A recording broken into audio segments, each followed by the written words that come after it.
Jangan lupa subscribe di YouTube channel Metro TV News dan juga nyalakan notifikasinya.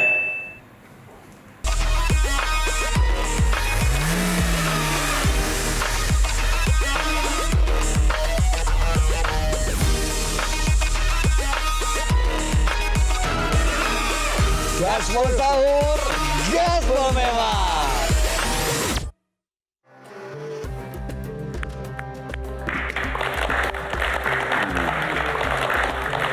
Assalamualaikum warahmatullahi wabarakatuh. Alhamdulillah senang sekali di kesempatan kali ini saya Bayu Oktara kembali dapat menjumpai sahabat Dasat dimanapun Anda berada. Mudah-mudahan Anda semua dalam lindungan Allah Subhanahu Wa Taala dalam keadaan sehat walafiat. Kita tentunya ketemu di Gaspol Sahur. Gaspol memang. Sahabat Dasat baik yang di studio maupun yang ada di rumah atau dimanapun Anda berada. Seperti kita ketahui di bulan suci Ramadan ini terdapat malam yang lebih baik dari 1000 bulan. Yaitu malam Lailatul Qadar. Sebagai umat Islam tentu kita semua berlomba-lomba untuk bisa menggapai malam Lailatul Qadar. Yaitu di malam-malam ganjil pada 10 hari terakhir bulan suci Ramadan. Nah di Gaspol Sahur episode kali ini kita akan bahas lebih dalam lagi. Bagaimana cara menggapai Lailatul Qadar. Dan setelah kita menggapainya, apa tanda-tandanya? Apa saja yang kita dapatkan saat kita menggapai Lailatul Qadar? Bersama Ustadz Dasat Latif kita akan bahas dalam tema kemuliaan malam Lailatul Qadar.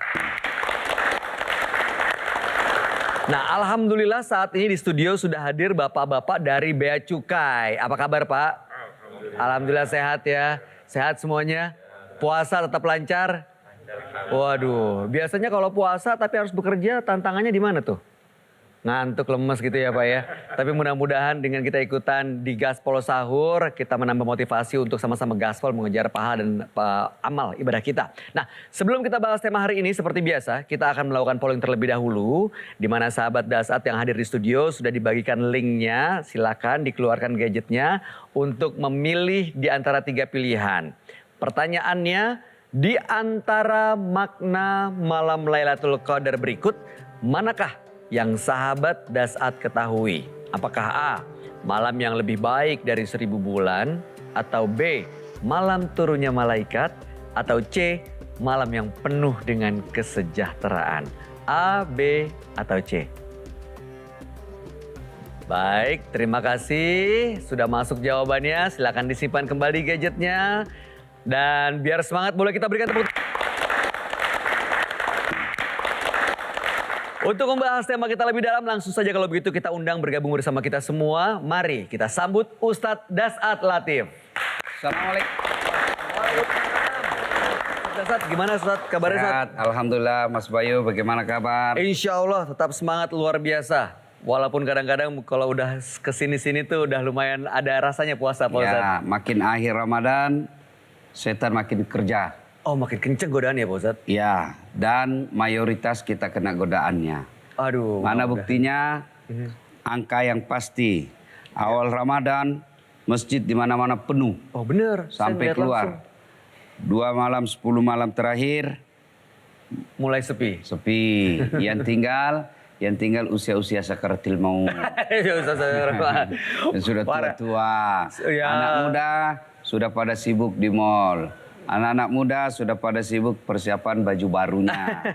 Tidaklah dilarang mempersiapkan baju baru. Tapi jangan meninggalkan masjid. Karena akhir Ramadan itu makin mulia. Dia selalu seperti diajarkan ulama. Ramadan itu makin tua seperti kelapa.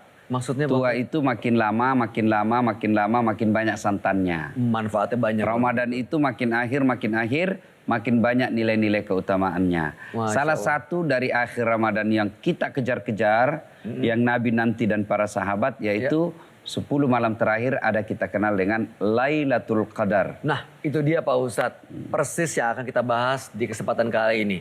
Jadi tadi kita sudah memberikan link untuk dipilih ikutan polling. Kurang lebih jawabannya seperti ini Pak Ustadz. Pengertian sahabat Dasat mengenai malam Lailatul Qadar. Jadi ada 3 pilihan.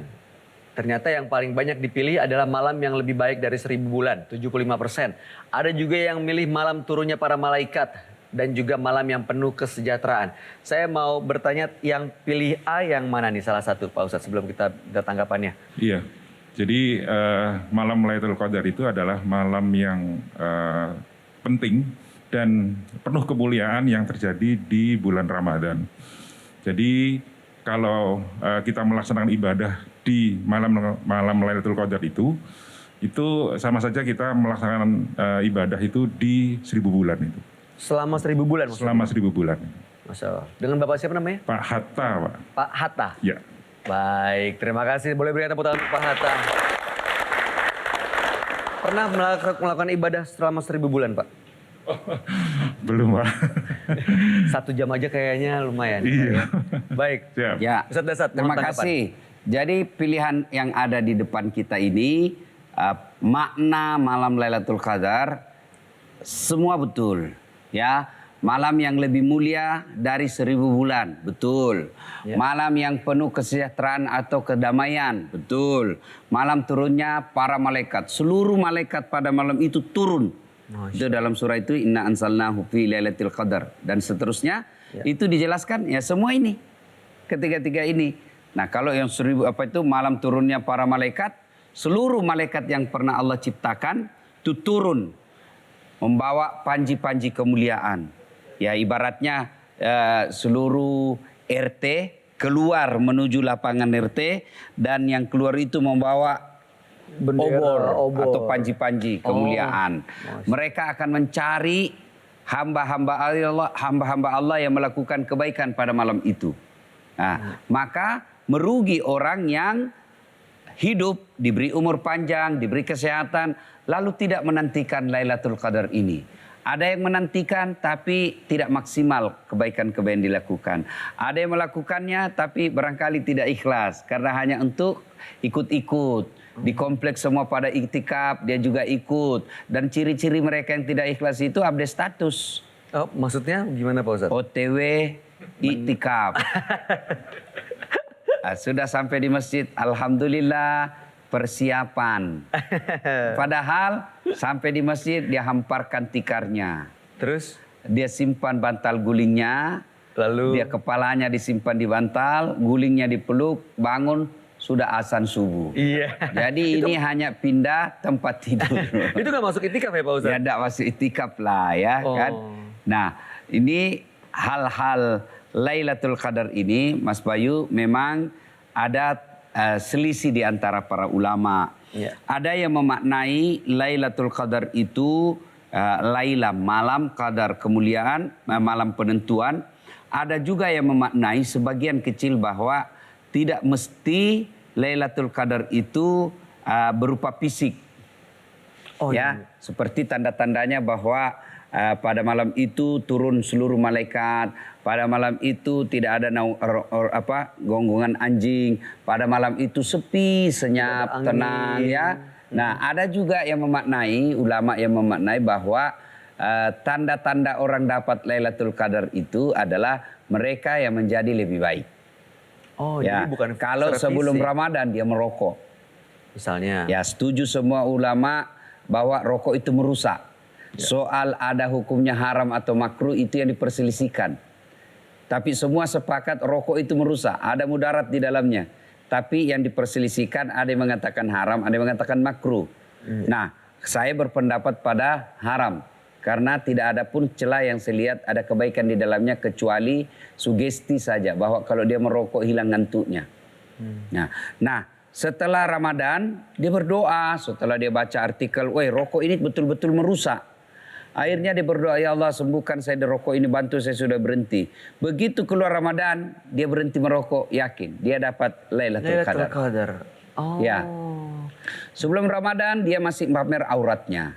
Ya. Setelah Ramadan banyak sekali dia baca dan dia tonton ceramah-ceramah tentang kewajiban menutup aurat.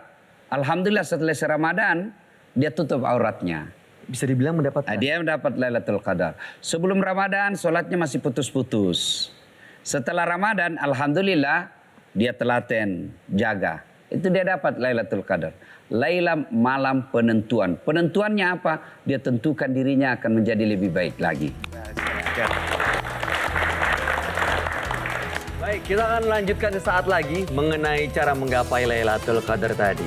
Nah, jangan kemana-mana, tetap bersama kami tentunya di Gaspol Sahur. Gaspol memang.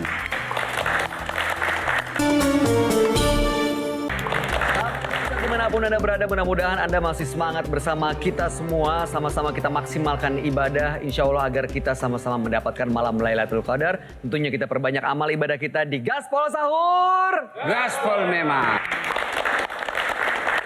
Pak Ustadz, ada hadis yang mengatakan barang siapa yang bangun malam pada Lailatul Qadar karena iman dan karena berharap pahala, maka diampuni dosanya yang telah lalu. Ini hadis riwayat Bukhari. Ya, betul sekali. Man qama Ramadana imanan wa ihtisaban ghufira lahu ma taqaddama min zambi. Jadi yang bangun bukan sekedar bangun, Tapi kan banyak juga kalau Ramadan bangun. Bangun apa? Bangun nonton sepak bola. bisa. Bisa jadi. Bangun apa? Bangun kencing. Ya kan? Betul. Tapi bukan itu yang dimaksud. Yang dimaksud hadis ini adalah mendirikan ibadah-ibadah kebaikan.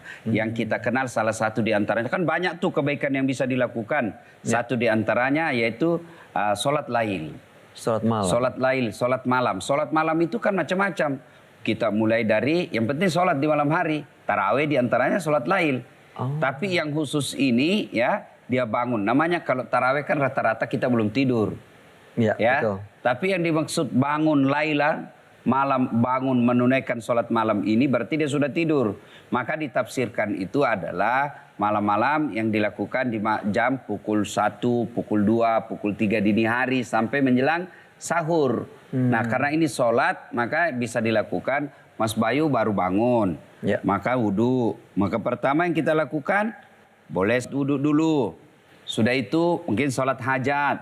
Sudah itu baru sholat tahajud. Lalu dia tutup dengan witir.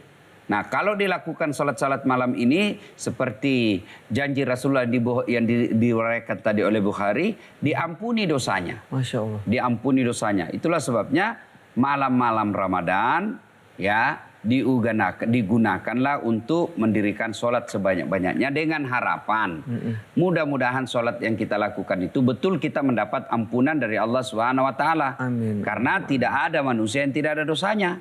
Saya tidak ada dosa Ustadz, saya sholat tahajud. Kau tidak punya dosa? Iya, yakin? Iya.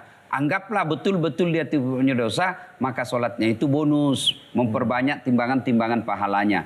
Dia tidak menggugurkan dosanya karena memang tidak ada dosanya, tapi memperbanyak timbangan kebaikannya. Masya Allah. Nah, ada orang di akhirat nanti masuk surga. Tidak ada dosanya. Tidak ada amalnya juga. Ya seperti bayi yang baru lahir. Tapi masuk surga. Ya misalnya yang belum balik. Dia kan tidak punya dosa. Tapi juga tidak punya kebaikan. Maka ibaratnya dia punya rumah tidak ada interiornya. Oh masih polos begitu ya Pak Polos. Ustadz? Ya, kalau dia banyak melakukan kebaikan, meskipun dia yakin seperti tadi dia tidak punya dosa, maka kebaikan-kebaikan dilakukan itu menambah indah surganya. Memperbanyak interior dalam rumahnya. Ada kipas, ada AC-nya, ada kembang-kembangnya, ada kolam akuariumnya dan lain-lain sebagainya. Jadi memperbanyak, memberatkan timbangan-timbangan kebaikan. Pak Ustadz, kalau sholat lail itu kan tadi seperti Ustadz bilang ada dari mulai sholat wudhu, hajat, tahajud, lalu dengan witir, gitu ya. Nah itu yang berbeda niatnya saja atau ada bacaan yang berbeda Pak Ustadz? Ya niat saja, kalau bacaannya sama. Sama kurang ya, lebih ya Pak Ustadz. Cuma niat. Yang ada perbedaan-perbedaan ketika sholat sunnah itu, yaitu sholat sunnah tasbih. Itu tata caranya ada tambahan-tambahan ya. Itu berbeda ya. Kalau misalnya kita sholat duha atau sholat tarawih, setelah membaca Al-Fatihah, baca surah pendek, itu kan langsung ruku. Kalau sholat sunnah tasbih, dia bertasbih dulu, membaca sejumlah 15 kali. Subhanallah, Alhamdulillah, Allahu Akbar, La ilaha illallah, la syarika lahu, dan seterusnya sampai 15 kali. Oh, jadi itu yang tambahan-tambahannya ya. Kalau witir, witir beda apa bedanya? Rakaatnya. Oh, kalau witir syaratnya harus ganjil. Kalau sholat sunnah yang lain genap. Rasulullah paling senang melakukannya setiap 2 rakaat salam. Meskipun Mas Bayu tahajud 4 rakaat baru sekali salam juga boleh. Tapi kalau mau mengikuti seperti yang dilakukan oleh Rasulullah, yaitu dua rakaat salam, ulang lagi takbiratul ihram. Rakaat pertama lagi. Ya, rakaat pertama. Nah, Pak Ustadz, kalau kita insya Allah mudah-mudahan termasuk orang yang dipilih untuk menggapai malam Lailatul Qadar begitu. Apa yang kita dapat Pak Ustadz? Keutamaan apa? Apa efeknya atau yang kita rasakan? Yang pertama dulu sebelum ke sana yang perlu kita ketahui apa saja yang perlu dilakukan. Nah, caranya dulu deh. Ya, benar itu juga. dulu. Cara menggapainya bagaimana tuh Pak Itu dulu Ustadz? yang perlu kita lakukan. Jadi beberapa kitab menjelaskan dan ulama-ulama menjelaskan yang kita lakukan adalah segala kebaikan-kebaikan. Lakukan kebaikan apa saja. Mas Bayu ada rezeki bawa teh botol misalnya, ya, atau minuman apa saja, bawa minuman hangat atau minuman panas, kopi misalnya, bawa ke masjid, orang beriktikaf, tiap 2 rakaat dia minum, 2 rakaat lagi minum, karena lelah dia minum, maka itu bagian dari kebaikan. Ya, ya, ibadah-ibadah apa saja secara runut kita lakukan. 1, kita tadarusan, membaca ayat suci Al-Quran. Ada guru pembimbing di situ. Baca huruf Arabnya, kita diskusikan lagi. Pak Guru, apa sih maksudnya alif lam mim ini? Dia diskusi. Oh, ini rahasia Allah yang sampai sekarang belum ada yang tahu terjemahannya. Ya, alif lam mim. Kenapa Allah merahasiakan? Ini hanya untuk memberikan kesadaran kepada manusia bahwa ilmu yang kau miliki itu kecil sekali. Wa ma utitu minal ilmi illa qalila. Saya tidak berikan kamu ilmu kecuali sangat sedikit. Alif lam mim aja kau sudah tidak tahu. Tujuannya apa? Supaya kalian tidak sombong dengan ilmu yang kau miliki. Ya. Itu yang pertama. Tadarus. Ya, bertadarus ya. Kemudian yang berikutnya kita lakukan apa lagi? Banyak berzikir. Ya, zikir-zikir ini ada zikir lafaz Asmaul Husna. Boleh kita lakukan. Ya Allah, Ya Rahman, Ya Rahim, Ya Salam. Subhanallah wa bihamdihi, subhanallahil adzim. Ulang-ulang itu. Ada lagi yang paling populer. Gimana, itu subhanallah, alhamdulillah, Allahu Akbar. Itu dia ulang-ulang. Dia kasih target, ya. Nah, itu bagus kalau pegang tasbih, ya. Yang di itu yang ada itu bulir-bulirnya itu. Bulir-bulir ya, pakai itu. Tujuannya apa? Untuk kejar target. Karena kalau tidak ada kejar target, biasanya kita tidak punya semangat. Ya. Ya. Kalau saya tidak punya target, langsung tidur. Tapi kalau saya punya target, saya harus selesaikan ini sampai 3.000. Maka saya tidak berhenti sebelum sampai 3.000 itu. Target, motivasi sebenarnya. Nah, subhanallah, alhamdulillah, Allahu Akbar. Ya, atau sudah lagi itu kita perbanyak istighfar. Istighfar itu ya kalau misalnya istighfar umumnya orang biasa yang lakukan astagfirullahaladzim wa atubu ilaihi. Tambah lagi istighfarnya Nabi Yunus, la ilaha illa anta subhanaka inni kuntu minadz dzalimin. Dia ulang-ulang. Dia punya target. Saya mau selesaikan 10.000 malam ini. Ya. Kemudian setelah itu dia bersalawat kepada Nabi. Ya. Kenapa perlu salawat ini? Dia adalah password, pembuka untuk segala kebaikan. Masya Allah. Ya. Jadi ya Nabi salam alaik, ya Rasul salam alaik, ya Habib salam alaik, salawatullah alaik. Atau versi yang sadu-sadunya. Sallallahu ala Muhammad, sallallahu alaihi wasallam, sallallahu ala Muhammad, sallallahu alaihi wasallam. Itu gaya-gaya masjid-masjid, panitia masjid beda-beda.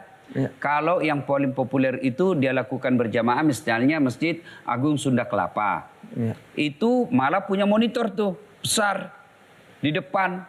Seolah-olah satu dinding. Ada imam yang memimpin baca Al-Quran.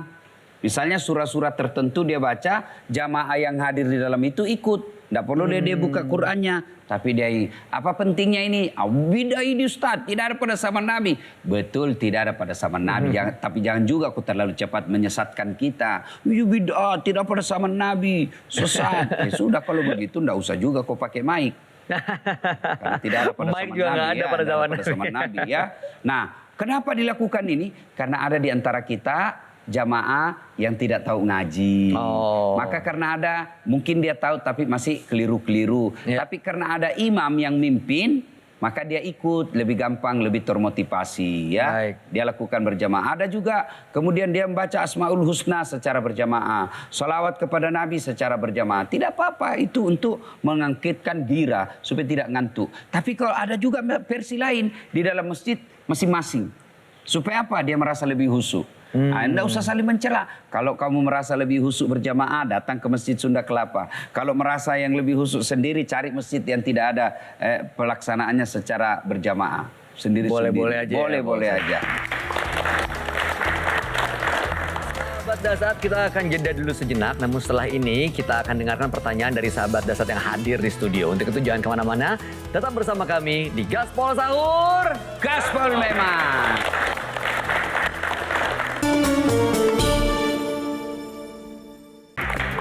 Terima kasih Dasat, Anda masih bersama kami tentunya di Gaspol Sahur. Gaspol memang. Kita sedang membahas mengenai keutamaan malam Lailatul Qadar. Nah Pak Ustadz, sebelum kita dengarkan pertanyaan dari sahabat Dasat yang hadir di studio, saya mau tanya dulu Pak Ustadz. Kan banyak orang yang berencana untuk itikaf dan mendapatkan malam Lailatul Qadar. Nah malam Lailatul Qadar itu malam 26 menuju 27 atau di hari puasa ke-27 menuju malam 28? Jadi begini Mas Bayu, ini tidak ada kepastian malam keberapa. Cuma Rasulullah memberikan informasi malam ganjil. Di setiap malam ganjil mulai dari 17. Oh, dari ya kan? Al-Quran. Berarti malam 17, malam 19, 21, 23, 25, 27, 29. 31. Kalau lebih. Wah, mana ada Pak Ustaz? Iya kan 29 ya. 29. Lalu diringkas lagi. Diperas lagi. Jadi 10 malam terakhir di malam ganjil. Oke. 10 malam terakhir itu berarti 21, 23, 25, 27, 29. Nah, ulama meringkas lagi. Menjadikannya dicurigai. Ditengarai. 27. 27. Ditengarai dan dicurigai di malam 27. Mana 27 itu artinya hari ke-26 Anda puasa tadi berarti sebentar malam. Oh, malam itu. Ya, 27 malam 27. Setelah buka puasa di hari ke-26 ya, malam 27. itu. Yang jadi masalah karena kita di Indonesia Muhammadiyah sudah malam 27. Pemerintah masih 26. Jadi baiknya Jadi gimana yang Pak mana yang Ustadz? bingung ini? Nggak usah persoalkan malamnya. Persoalkan saja, lakukan tiap malam. Masya Allah, betul. Jadi kalau mau hitung-hitung kan bingung. Waduh, Muhammadiyah 27. Saya puasanya ikut pemerintah. Ya kan misalnya, ya kan? Maka yang baik lakukan saja sejak malam pertama Ramadan. Jadi termasuk itikaf ya lakukan aja ya Pak Ustadz. Lakukan aja kalau semampunya, lakukan tiap malam. Kita lanjut tadi. Melakukan apa? Menanti malam Lailatul Qadar itu. Membaca suci Al-Quran, berzikir, bertasbih, dan mengaji. Kemudian dengar ceramah juga. Oh itu juga. Dengar ceramah juga. Termasuk bagian dari kebaikan. Bahkan pada malam itu tidak ada kegiatan. Dia duduk saja di masjid, merenung. Itu kebaikan Pak Itu Ustadz. juga satu kebaikan. Masya Allah. Iya kan? Nah. Selama kebaikan-kebaikan kita lakukan, tiba-tiba datanglah itu yang dulu waktu saya kecil, saya diilustrasikan bahwa Lailatul Qadar itu ada si cahaya yang turun, kena pada diri Dasat Latif. Itulah ini kena Lailatul Qadar. Itu dulu sebelum saya paham lebih bagus tentang agama. Nah ternyata paham seperti itu tidak betul. Yang betul? Bahwa semua manusia punya peluang.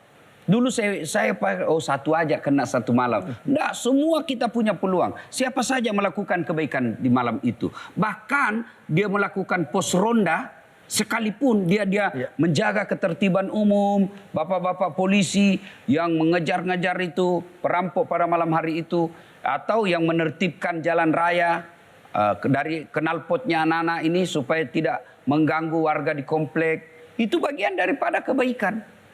Jangankan seperti itu dalam Islam. Senyum aja kan ibadah. Betul. Senyum aja sedekah. Ini termasuk kebaikan ya Pak Nah, Ustadz. saya sudah bersedekah kan, Masya Mas Bayu, kan? Allah. Itu apalagi melakukan yang lebih banyak faedah buat orang lain. Seperti apa? Ya pos ronda, ya bawa makanan ke masjid. Kan ada orang tikap, karena dia luang waktunya dia datang ke masjid. Ada juga orang melakukan kebaikan tapi tidak ada waktunya. Tapi dia punya duit. Dia suplai makanan ke semua orang yang makan sahur di masjid. Pak Haji, berapa orang di masjid itikaf? Ada 400 orang. Oke, saya bawa situ ya untuk makan sahur 500. 100-nya ya terserah, bagi ke atau bawa bungkus kalian pulang ke rumah. Nah, itu juga melakukan kebaikan. Ya. Itu tadi 500. Kenapa? Pengusaha. Ada ojol. Berapa di situ? 500. Oke, saya 3 bungkus ya. Dia sudah berpartisipasi. Udah kebaikan juga ya Pak Bahwa Ustadz. ternyata dia dapat keutamaan. Akhirnya apa? Yang makan adalah ulama. Masya Allah. Kalau ulama yang makan beda berkahnya ketika yang makan tukang tipu. Sama kenyangnya tapi berkahnya beda. Dasar sekali. Pak Ustadz, kalau kita dapat menggapai Lailatul Qadar, itu kita tahu nggak sih Pak Ustadz? Ya tandanya kalau Mas Bayu ada perbaikan. Oh. Ya dulu saya pikir itu kalau apa tiba-tiba dia bisa tahu yang gaib. Iya. Tiba-tiba Mungkin wajahnya bercahaya. Itu pemahaman saya waktu kecil. Tapi Anda mau yakin, Mas Bayu, kena saya dapat enggak saya Lailatul Qadar? Selama ada perubahan dalam dirinya, sudah yakin. Insya Allah saya dapat Lailatul Qadar. Selama hidupnya sholatnya masih bolong-bolong. Selesai Ramadan, ternyata alhamdulillah pernah lagi bolong sholatnya. Anda yakin dapat Lailatul Qadar. Itu menjadi motivasi buat kita semua nih memperbanyak dan menambah amal ibadah kita terutama di 10 hari terakhir. Sekarang saya akan berikan kesempatan buat bapak-bapak yang ada di studio untuk bertanya langsung. Silakan yang mau bertanya. Iya, izin bertanya Pak Ustadz. Perkenalkan saya Valdo dari Bea Cukai. Pertanyaannya begini, petugas Bea Cukai dalam menjalankan tugasnya di lapangan untuk melakukan pelayanan dan pengawasan tidak luput dari yang namanya masuk malam atau bekerja larut malam hingga pagi. Nah, sedangkan kan Lailatul Qadar itu di malam-malam terakhir di bulan Ramadan ya. Bagaimana caranya di saat kita bertugas kita juga dapat mengoptimalkan ibadah sehingga mendapatkan pahala yang maksimal di akhir-akhir bulan Ramadan. Sudah berkeluarga? Belum Ustaz, belum. Gaji tiap bulan dapat? Insya Allah dapat. Biasanya ngasih ke orang tua? Insya Allah Ustaz. Kalau enggak kerja susah hidup? Susah Ustaz. Kerjaan ini dibutuhkan dalam kehidupan sehari-hari? Sangat dibutuhkan. Kalau tidak masuk kerja? Tidak dapat gaji. Berarti dia dalam keadaan darurat. Jadi malam Lailatul Qadar itu tidak mesti ditunggu di masjid. Kalau harus ditunggu, itulah sebabnya selisih pendapat ulama. Ada yang mengatakan iktikaf harus di masjid. Tapi ulama yang lain dengan pertimbangan seperti tadi, dia katakan tidak harus di masjid. Yang penting pada malam itu melakukan evaluasi diri. Iktikaf itu evaluasi diri. Apa sih? Evaluasi, menimbang-nimbang. Umur saya 75 tahun, sudah muka sakaratil maut, tapi kok masih suka pergi dugem ya? Itu dia lakukan itikaf itu malam, meskipun dia tidak di masjid. Makna itikaf dia sudah dapat. Nah, adek ini kerja, saya mau ke masjid Ustadz, tapi saya butuh pekerjaan. Kalau saya tidak bekerja, saya dipecat. Kalau saya dipecat, siapa yang beri makan ibu saya?